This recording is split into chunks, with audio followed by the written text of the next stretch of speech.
híjole, maravillada, porque le estuve tocando varias veces la puerta, les voy a confesar, y no se dejaba, y no se dejaba, y no se dejaba.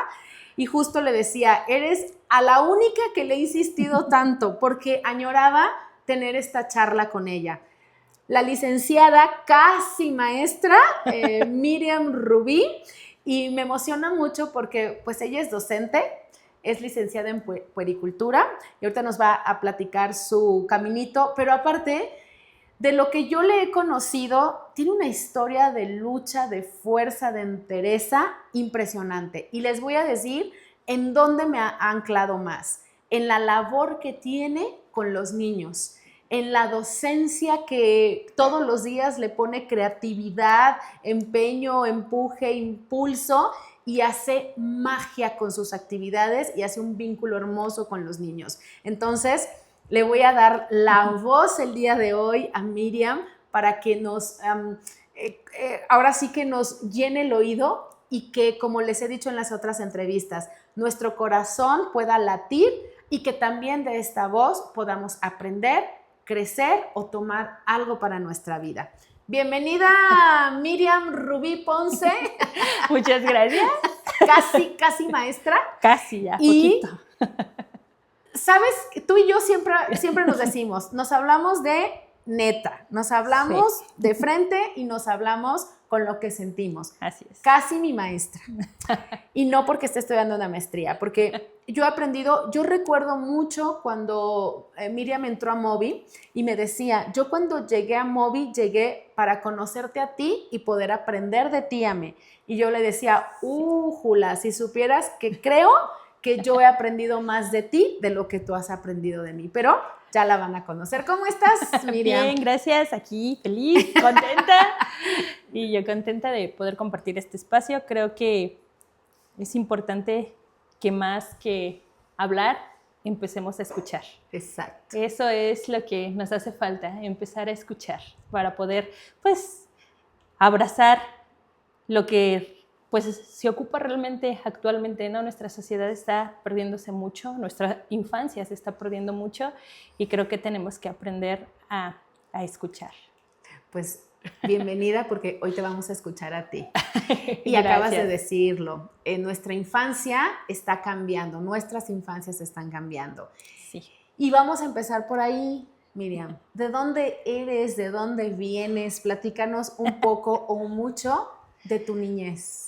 Bueno, pues yo tuve una niñez, gracias a mis padres, muy bonita, gracias a mis hermanos. Vengo de un hombre fuerte, de un hombre honrado, de un hombre con un corazón enorme que siempre dio, y de una mujer que, digo yo, fue una guerrera de vida. Y creo que la suma de estas dos personas maravillosas hicieron a otra persona maravillosa. ¿Eres hija única? No, no, pero sí la mejor de los tres. Que no me escuchen mis hermanos. Sí, la verdad es que pues crecí en una familia en la que pues exactamente el valor de la familia nos ha formado como personas. Uh-huh. Soy la más chica de 3 hermanos, mi hermana mayor, mi hermano pues el de en medio y yo. Pues tuvimos prácticamente una vida, no puedo decir que difícil, porque siempre tuvimos un techo, comida, y pues gracias al trabajo de mi papá nos dábamos pues el lujito de salir de vacaciones y de comprar cositas y así, ¿no? Realmente pues creo que siempre estuvieron ahí, y pues lo más importante que siento que ellos dejaron en nosotros fue esa forma de amarnos como personas, de aceptarnos, porque si bien fuimos criados por las mismas personas, los 3 somos completamente distintos. Claro. Y yo, de hecho, mi mamá decía, ¿no?, que los hijos son como los dedos de las manos. Uh-huh. Aunque están unidos en una sola dimensión, todos son distintos, ninguno es igual, ¿no? Y bueno, pues siempre decían que mi hermana era la inteligencia, mi hermano el más necesitado y yo su fuerza. ¡Órale! Eso decían, ¿verdad? Pero pues creo que los 3 somos buenas personas. Yo admiro muchísimo a mi hermana, ella me ayudó muchísimo, mucho de lo que soy y de lo que sigo haciendo es pues de seguir su ejemplo, ¿no? La verdad es que Liz es una persona a la que amo y respeto inmensamente. Y mi hermano también, de distinta forma, pues él fue mi compañero de juegos. Realmente con él era con el que jugaba, con el que pasábamos todo el tiempo. Ahora entiendo. Ajá, sí, entonces éramos, o sea, soy muy rudita porque pues me crié al lado de un varón que era rudo, ¿no? Y la verdad es que pues los tres nos amamos mucho. Creo que hasta el día de hoy tengo el orgullo de decir que nunca hemos tenido una discusión en la que nos dejemos de hablar, en la que nos hayamos faltado al respeto. Y la verdad es que eso se agradece porque pues ahora todos como padres, pues nuestros hijos están siendo criados en esa misma línea de armonía y de valor, de comunidad. Y siempre lo hemos dicho, ¿no? O sea, pues sí podemos tener a nuestras parejas y podemos tener nuestra propia familia, pero tus padres y tus hermanos siempre están pues contigo y dentro de ti, ¿no? Y tu familia pues es única y es sagrada. Tu familia base, ¿no? Así es. Entonces, pues todo el mundo te puede fallar, menos tus hermanos, menos tus padres, y hagas o no hagas, seas lo que seas, siempre van a estar para ti, ¿no? Y entonces esa parte pues nos dio a los tres una infancia muy bonita. Jugué mucho, brinqué mucho, di mucha lata. Sí, de verdad, mi mamá siempre decía que pensaba que yo era un niño porque me movía mucho, ¿no? Y siempre pensó en que yo era un varón. Pero no. Mira. Así es. Mira, fíjate, qué lindo. Tuve una entrevista con una chica, Monse, muy joven, 23 años, y hablábamos de esta fase de hermanos y lo mencionó tan lindo. Y aparte yo le decía, hay consentidos en las familias, y me dijo algo tan hermoso que tú lo estás diciendo a tu edad, en otras palabras, igual de lindo, ¿no? Los padres aman de distinta manera a los hijos porque cada hijo es distinto, ¿no? Pero el amor ahí está, el trato y el acompañamiento es diferente porque también tiene que ver con la personalidad de los hijos, ¿no? Así es. Como en tu voz madura y en su voz de joven lo hablaron similar y tan lindo. A ver, Miriam, sí. Qué interesante porque justo yo te conozco y te ubico como una mujer fuerte, como una mujer de carácter. ¿Qué cosas crees que influyeron en tu niñez para forjar este carácter? Yo creo que fue mi mamá y esa agresión también de mi hermana, ¿no? En aquel entonces, recuerdo que yo estaba estudiando en la universidad y eso fue algo que marcó mucho mi infancia, ¿no? Y los libros de medicina eran muy, muy, muy caros. Y ¿Ella estudia medicina? Sí, mi hermana es médico. Órale. Eran muy caros y a pesar de que pues mi papá tenía un buen trabajo y todo, pues siempre había la necesidad de ir a la biblioteca, ¿no? Nosotros amamos leer, los tres, sí, y fue un hábito que mi mamá generó en nosotros desde bien chiquititos, ¿no? Entonces, yo la veía cómo salía de la escuela, se iba a la biblioteca y se pasaba las horas y las horas y las horas hasta que cerraran la biblioteca, y día, tarde y noche ya se lo pasaba estudiando, ¿no? Y yo decía, wow, ¿no? ¡Wow! ¿Cómo le hace, no? Escuela, estudio. Y pues vuelvo al mismo, siempre fue una muy buena hermana, apoyaba mucho a mis papás. Mi mamá igual, o sea, yo creo que si tú me preguntas a qué mujer admiro más en el mundo, sería mi mamá. Y no porque sea mi mamá, sino por lo que hizo de mí y los ejemplos que me dio hasta el último día de su vida, ¿no? La fuerza con la que uno debe vivir, la fuerza con la que uno debe de amar. Y creo que pues eso es lo que me hace fuerte, ¿no? Yo creo que todas las personas tenemos máscaras, utilizamos máscaras, a veces conscientemente, a veces inconscientemente, pero siempre estamos cubriendo, protegiéndonos, exacto. Entonces, pues creo que eso también muchas veces nos hace vulnerables, porque el esconderte detrás de una máscara te roba autenticidad, tu autenticidad, te roba tu esencia. Entonces, el poder mostrarte como eres, pues con tus virtudes y tus defectos, te permite ser feliz, te permite vivir. Entonces, pues eso es lo que ella nos enseña. Y creo que de ahí viene mi carácter, porque mi papá era más dócil, mi papá era así manso. Entonces, sí, realmente, a pesar de eso también era muy fuerte, digo, con los empleados, sus amigos, sus hermanos, su familia, pero si alguien lo dominaba, era mi mamá, ¿no? Y era realmente chistoso porque pues, mi papá era un hombre así alto, grande, así un poquito más alto que Esteban, y pues mi mamá era un pedacito de mujer. Un pedacito de mujer físico, pero enorme, un ser humano enorme. Y pues ella siempre fue sostén de su familia, tiene una historia bien bonita de fuerza, de voluntad, de cómo dejó todo, pues para lograr lo que logró, ¿no? En la vida. Entonces creo que de ahí viene mi carácter.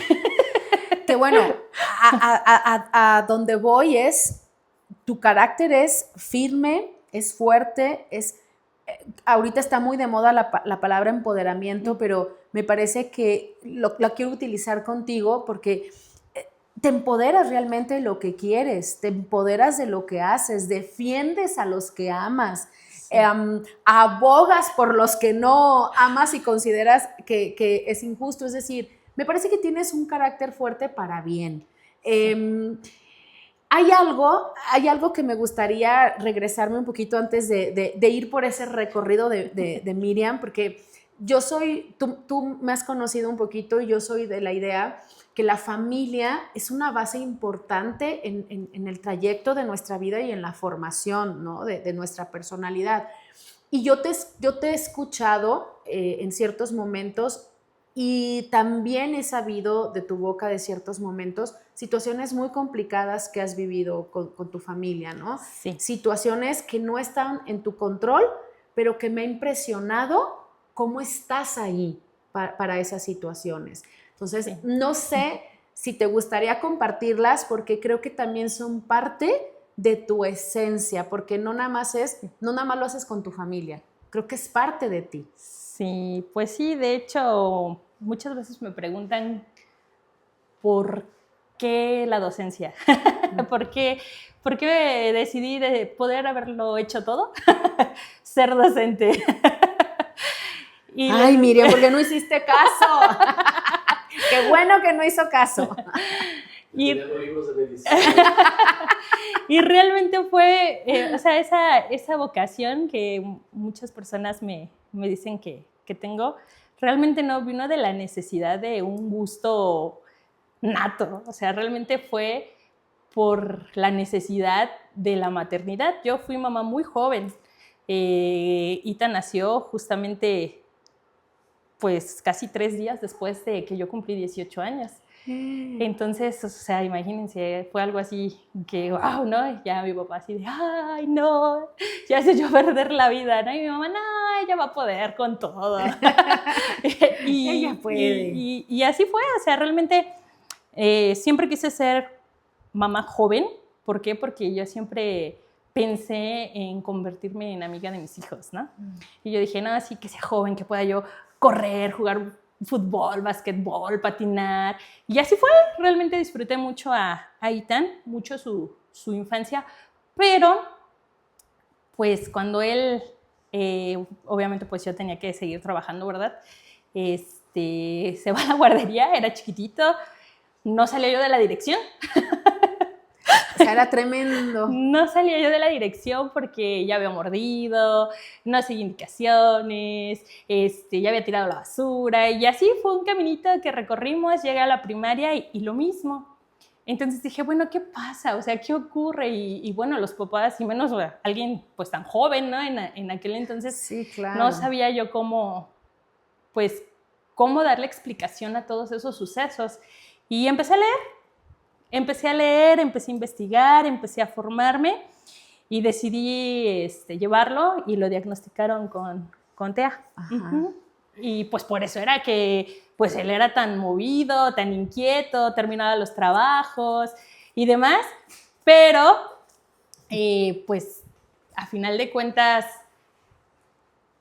pues era su esencia de él y yo no la podía cambiar, pues él ya era así. Entonces dije, bueno, si en la escuela no lo comprenden, no lo entienden y no puede, es por eso que entiendo a muchos papás, pues tengo que buscar yo la forma de hacerlo. Oye, a ver, pausa. Quiere decir que a los 18 años tú todavía no estudiabas. Tú estuviste embarazada, nació tu hijo, pasa esto que nos estás platicando y viene de ahí la inquietud. Así es. Les voy a decir algo, yo no creo que sea el hijo. Yo conozco a esta mujer, bueno, en parte sí, pero es que esta mujer, todo lo que ve como reto, lo apropia y dice, lo aprendo, lo hago, lo muevo. Pero mira, qué bonita historia, porque sigo insistiendo que la vida va forjando la personalidad y yo en mi caso voy comprendiendo más cosas tuyas. Sí. Voy comprendiendo más tu locura. Pues sí. Y entonces vino, a ver, tengo que hacer algo también para mí. Sí, empecé a estudiar, como ya te había comentado, me empecé a investigar y empezamos a trabajar muchas cosas con Ethan que se vieron reflejadas en la escuela. Fue tanto el impacto que la maestra Vicky, una maestra acapulqueña, así de carácter fuerte, así como las de Guerrero, pues, así, aguerrida Vicky, la directora de la primaria en la que iba Ethan, me dice, Doña Rubí, porque me decía Doña Rubí, yo bien joven y con el Doña, sí, Doña Rubí. Fíjese que la maestra Eli se va a ir de incapacidad por maternidad y pues como estamos muy lejos, no hay quien cubra esa maternidad. Y pues la verdad es que yo confío en usted por todo lo que ha hecho con Ethan y me gustaría pedirle que cubra la incapacidad. ¡Órale! Y así fue. Y me hice maestra de mi hijo. Y de todos los demás. No, y de un montón de hijos que has tenido después de eso. Y bueno, pues ya motivada.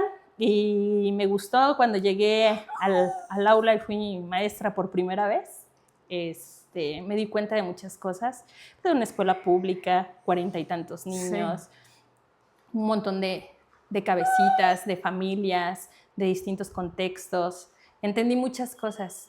Y ahí fue donde comprendí que si realmente quería generar un cambio así grande como yo quería, era ahí, en la educación. Y yo en la educación. Y pues me enlisté, terminé la preparatoria y inicié la universidad. Te voy a decir que me emociona. Yo digo mucho que cuando querramos hacer un cambio, o más bien que visualicemos o orientemos a alguien más a hacer un cambio, iniciemos por nuestra casa, iniciemos con nosotros. Así ve, es. tú iniciaste con tu hijo y Sí. desde ahí empezaste a acompañar a más niños. Y ahorita vamos a llegar a esa parte porque lo hace de una manera increíble. Y entonces te metiste a estudiar puericultura. Sí, de hecho, muchas personas me decían, ¿y por qué puericultura y no pedagogía? Cierto, lo platicamos. Porque si es el mismo tiempo, si es el mismo, pues todo, ¿no? El mismo trabajo te va a costar. Y yo le decía, ¿por qué? Porque viendo las tiras de las materias me di cuenta que no era mucha la diferencia, pero que la diferencia que existía, y en base a lo que yo había experimentado anteriormente en los salones, me era necesario conocer más, no solamente métodos, no solamente a Montessori, a Federico Frovel, no, yo necesitaba algo más en base a la necesidad real que yo tuve la oportunidad de tener anteriormente en el aula. Y fue que dije, bueno, pues acá me dan psicología y psicología 2 y aparte de todo esto me dan el desarrollo del niño y del adolescente. Dije, no, pues sí. Y aparte un poco de medicina. Dije, no, pues si se me cae el niño, ya sé por lo menos los primeros auxilios, ¿no? Porque eso es real. O le hablo a mi hermana. Sí. Los accidentes suceden en segundos. Es algo real que todos los maestros sufrimos, ¿no? Entonces necesito dar la primera atención, o sea, eso es real.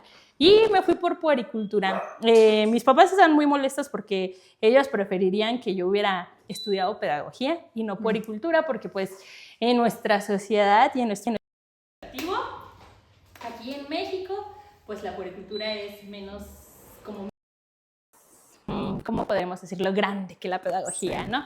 Pero la realidad es que no. Y lo aprendí, vuelvo a lo mismo en el aula, ¿no? Las necesidades que se tienen aquí van pues más allá. Sí, y lo platicábamos antes de la entrevista, este detalle, y no me importa, lo voy a decir, aunque vengan a supervisarme, no me importa. Nos van a censurar. Porque yo le decía, qué absurdo, porque no es una carrera que acepten en la docencia para dar clases en primaria. Y lo voy a decir con todo el respeto, con todo el amor, pero he conocido infinidad de maestras que tienen carreras que sí aceptan, que discúlpenme, por eso ella está aquí, porque el mundo la tiene que conocer, el mundo educativo la tiene que conocer, pero es de móvil, se los advierto. La creatividad, el conocimiento, la inteligencia, la manera en que da las clases es, o sea, ninguna licenciatura, no ninguna, muchas licenciaturas en psicología que yo he conocido no lo dan. Entonces, a veces es ese absurdo del sistema, sí. Hasta aquí puedes dar, esto sí, esto no, cuando lo hemos aprendido y tú lo acabas de decir. ¡Ay, no, voy a llorar! ¡Adelante! Sabía que esta entrevista me iba a encantar. El observar a tu hijo, mira, se me pone la piel chinita, el observar a más niños te llevó a decir, quiero conocer más de este mundo. Y ahí empieza la docencia, ahí empieza la educación, de observar, no de estar en un aula escuchando lo que acabas de decir. ¿Quién es María Montessori? Veo su película y me doy cuenta de alguna manera quién es. Sí. ¡Ay, qué emoción! Y claro que es importante, y claro, yo creo que todas las licenciaturas abordan algo maravilloso y aportan al mundo, y gracias a eso tenemos grandes profesionistas, pero la realidad es que cuando tú sales de la escuela y llegas y te enfrentas al aula, dices, ¿y ahora qué? O sea, ¿y cómo aplico esto? ¿No? Creo que esa parte, yo siempre lo he dicho, ¿no? Con Ethan conocí mi vocación a la docencia, pero también conocí mi sensibilidad y mi empatía hacia los niños. Porque comprendí y entendí que un niño no es solamente un botecito al que le tengas que estar enseñando, estar diciéndole qué está bien y qué está mal. Comprendí que simplemente ser tú está bien, porque eres tú. Y que si no eres bueno en matemáticas, no importa. Eres bueno en español o eres bueno en oratoria. O sea, eres bueno para algo. Y entonces de ahí viene esa frase tan mía, ya sabes, de potencializar talentos. Y lo haces muy bien. Oye, pero a ver, hay algo que yo quiero resaltar mucho, porque lo viví. Yo te preguntaba sobre estas etapas difíciles de tu vida. Sí. Sé que tu papá ya no está en este plano y que también fue un proceso muy complicado para ti. Sí. Yo no lo viví, pero viví un poquito la etapa de tu mamá, sí, que también sé que no está en este plano. Sí. Y la emoción de antes, hoy se me fluye mayor, les voy a decir por qué. Yo recuerdo en esa época, Miriam decía, mis movitos no leen adecuadamente, no están comprendiendo.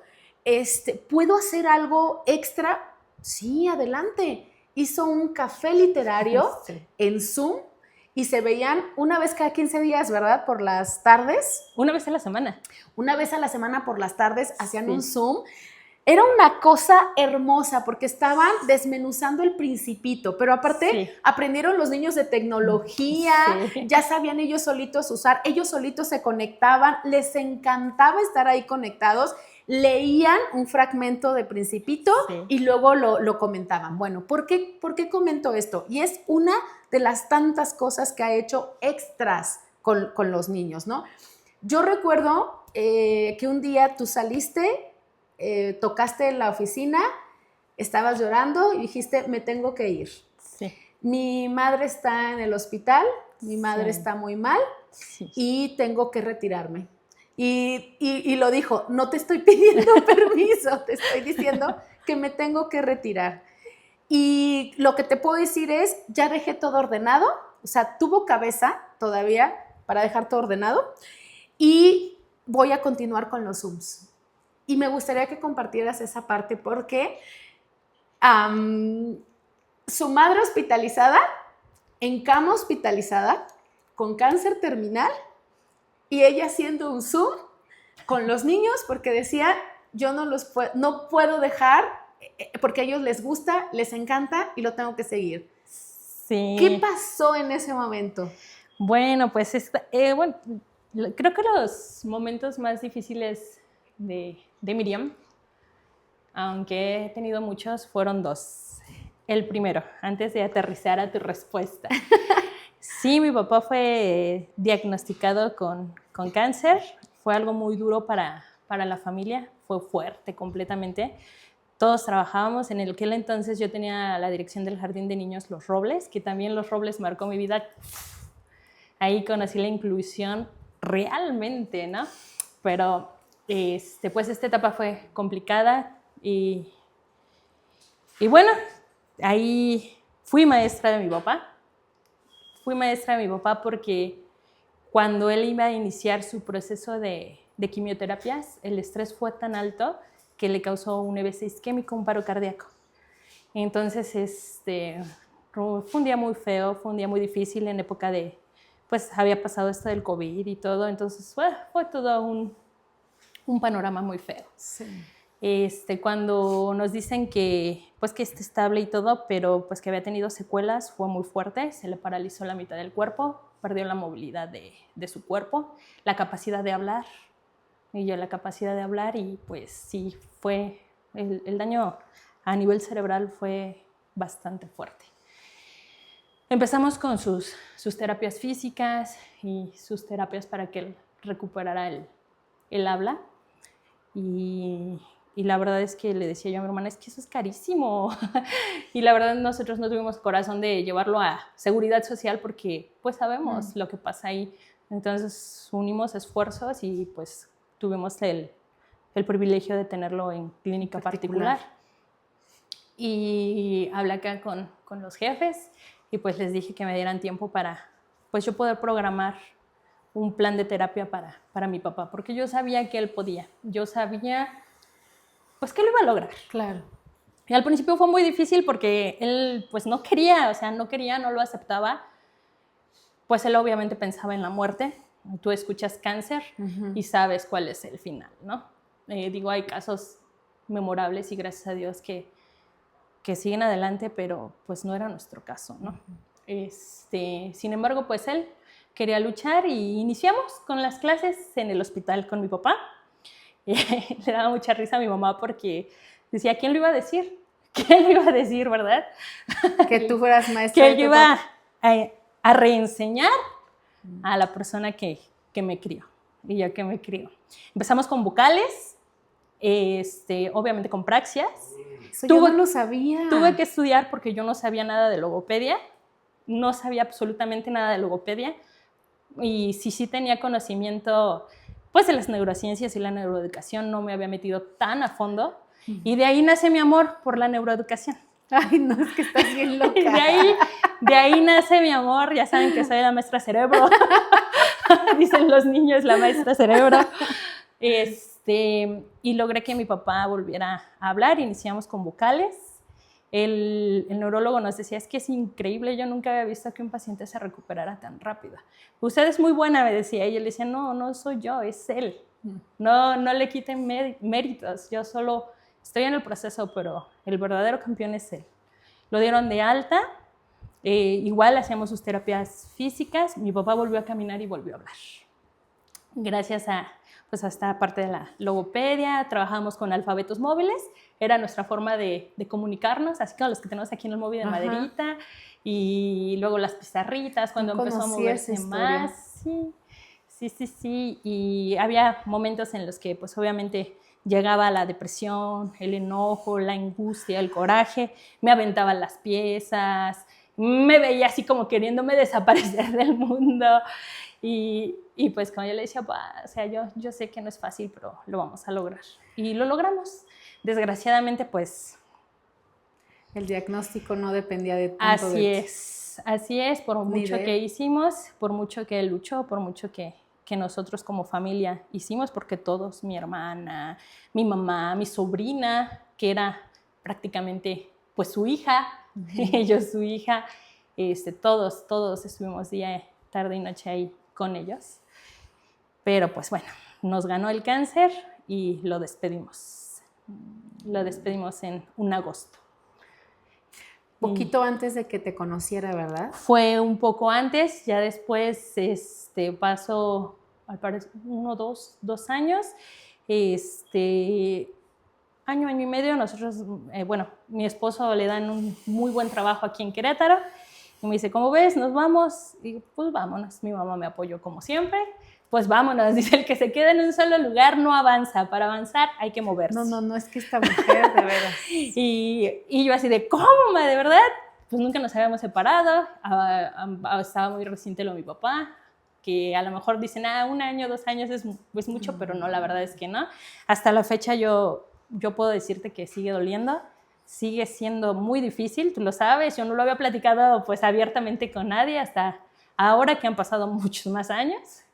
Y llegué aquí y empecé a buscar escuela para mi hija y yo para mi hija. Y tiene una segunda, ¡uy, hermosa también!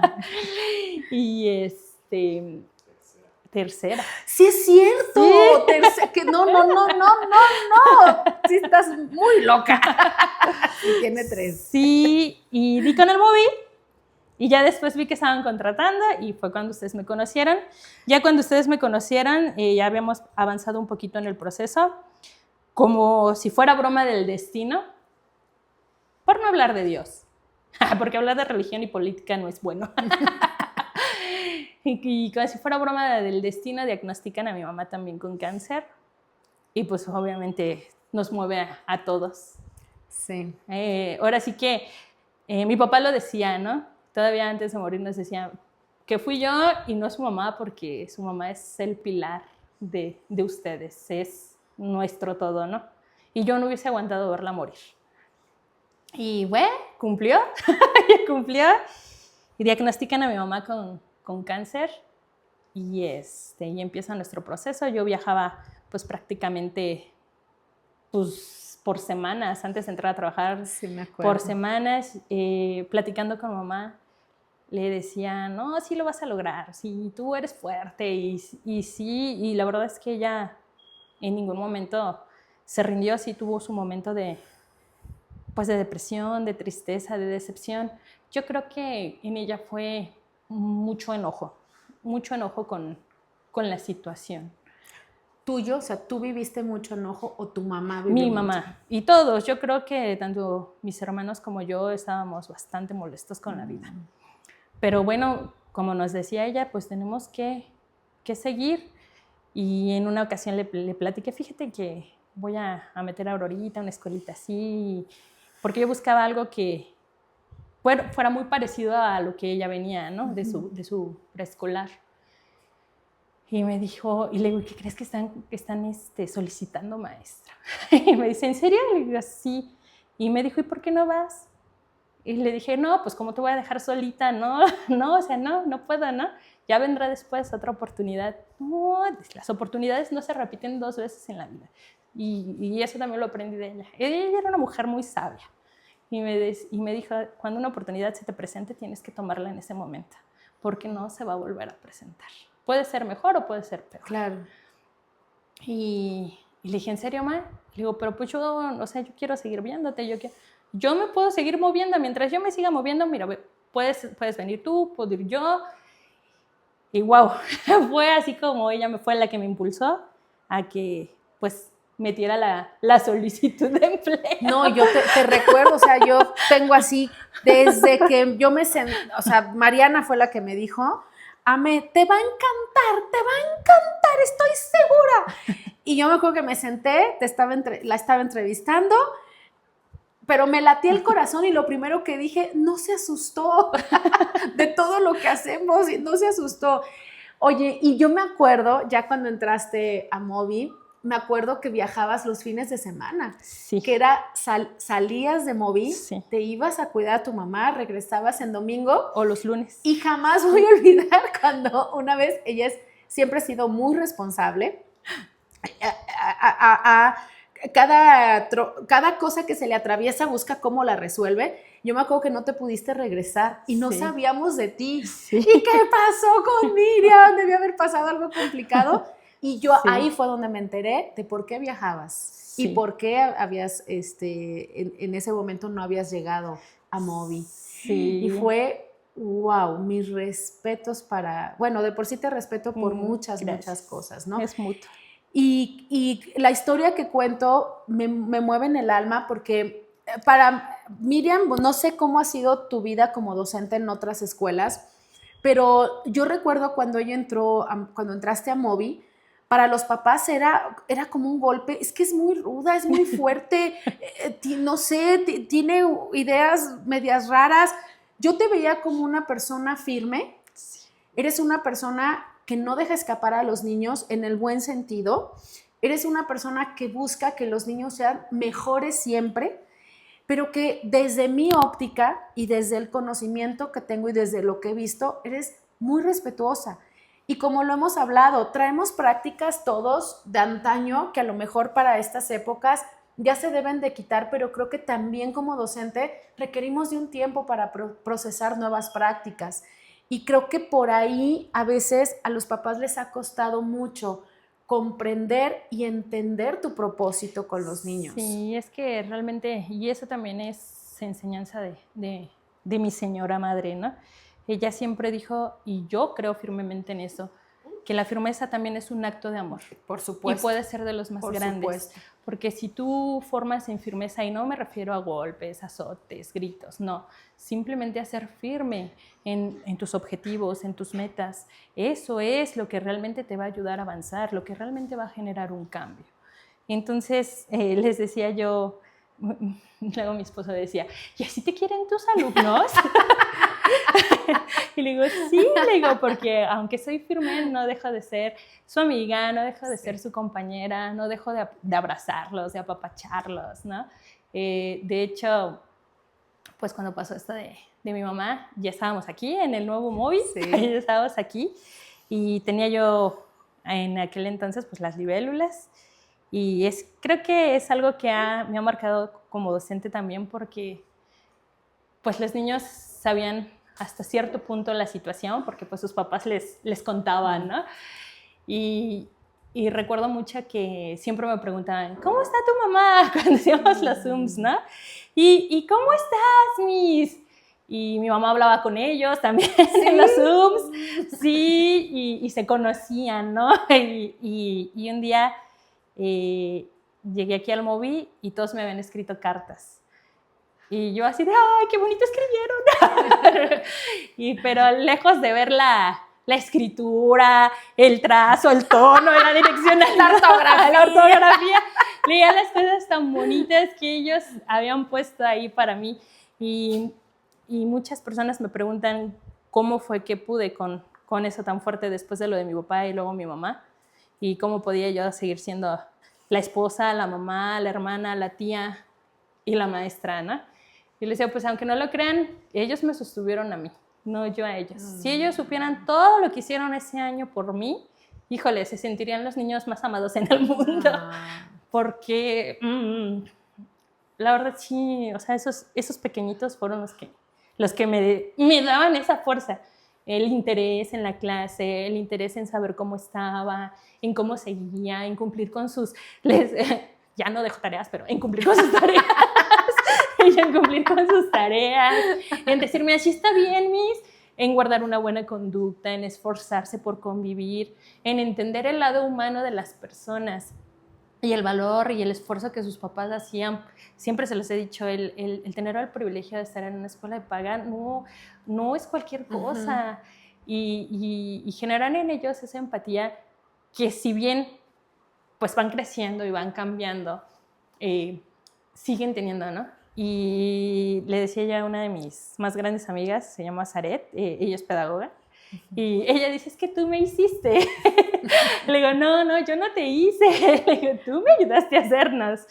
Ella me decía, es que todo lo que tú me has enseñado no me lo enseñaron en la escuela, o sea, jamás lo hubiese aprendido si no hubiese sido porque tú quisiste compartirlo. Y yo siempre le respondía, le digo, pues es que es nuestra única manera de cambiar.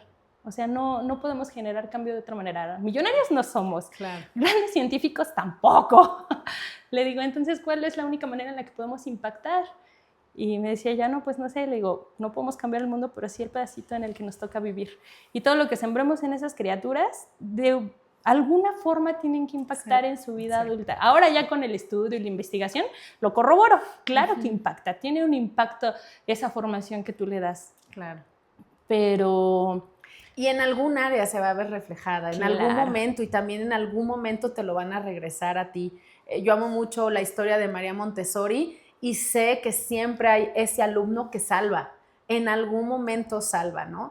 Sí. Y bueno, yo sabía que esta entrevista es para una segunda parte porque le voy a volver a tocar la puerta, lo juro, porque de verdad el mundo tiene que conocer personas como Miriam, Rubí, tienen que escuchar su voz, el mundo necesita conocer de historias como las de ellas y sobre todo por lo que haces en el día a día, y me refiero no nada más a tu entorno personal, tú impactas a muchos niños y sabes el amor que le tengo a los niños y la gente que ama y que cuida de la forma que los cuidas tú, yo la amo profundamente. Entonces, pues ha sido muy grato, has hecho latir mi corazón, has hecho erizar mi piel, no solo con tu historia, con lo que haces en el día a día. Y no quiero dejar de mencionar que eres una mujer que admiro. Gracias. Que yo coincido con tu amiga pedagoga, creo que vienes a este mundo a enseñar muchas cosas, Miriam. Vienes a este mundo a compartir, eres una mujer muy generosa y no hay experiencia tal que tumbe lo que tú haces, porque tú no nada más eres de libro, eres de observar, eres de ver, qué necesitas, cómo lo hacemos. Y voy a cerrar la forma en que Miriam me ha acompañado mi camino, el camino de Moby.